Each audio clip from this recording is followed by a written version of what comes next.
ഒമാനിലെ ജനങ്ങളെ ഞെട്ടിച്ചുകൊണ്ടാണ് ഇന്ത്യയിൽ രണ്ടാം തരംഗത്തിന് കാരണമായ കോവിഡ് വൈറസിന്റെ ആൽഫ, ബീറ്റ, ഡെൽറ്റ വകഭേദങ്ങൾ വ്യാപിച്ചതായി കണ്ടെത്തിയത്.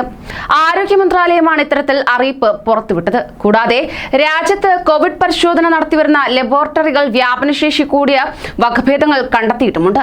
ഇത്തരം ആശങ്കകൾക്ക് പിന്നാലെ മറ്റൊരു വാർത്ത കൂടി പുറത്തുവരികയാണ്. നമസ്കാരം, പ്രവാസി മലയാളിയിലേക്ക് സ്വാഗതം. പ്രവാസി വാർത്തകൾക്കായി ഈ ചാനൽ സബ്സ്ക്രൈബ് ചെയ്യൂ.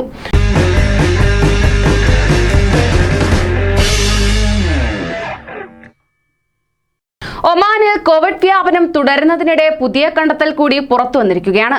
കോവിഡ് ബാധിതരിൽ ഏറെയും യുവാക്കളാണ് എന്നതും ചെറിയ കുട്ടികൾക്ക് പോലും രോഗം ബാധിക്കുന്നു എന്നതും ഏറെ ആശങ്കയോടെയാണ് അധികൃതർ കാണുന്നത്. റോയൽ ആശുപത്രിയിൽ അഡ്മിറ്റ് ചെയ്യപ്പെട്ട 150 കോവിഡ് രോഗികളിൽ 76 പേരും തീവ്രപരിചരണ വിഭാഗത്തിൽ ചികിത്സയിൽ കഴിയുകയാണ്. കൂടാതെ ഇത്തരം വാർത്തകൾ ഗൾഫ് രാഷ്ട്രങ്ങളെ ആശങ്കയിലാഴ്ത്തുകയാണ്.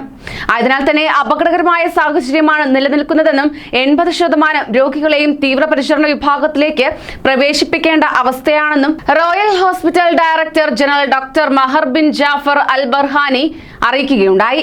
30നും 50നും ഇടയിൽ പ്രായമുള്ളവരിലേക്കാണ് കൂടുതൽ രോഗം വ്യാപിക്കുന്നത്.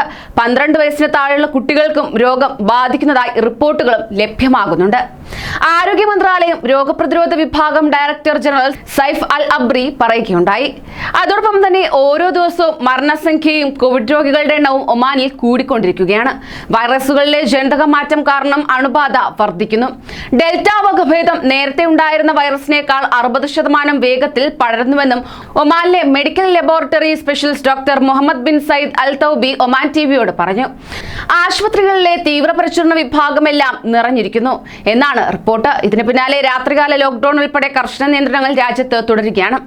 അതേസമയം കഴിഞ്ഞ ദിവസം കോവിഡിനെ തുടർന്ന് ഒമാനിൽ 32 പേർ കൂടിയാണ് മരിച്ചത്.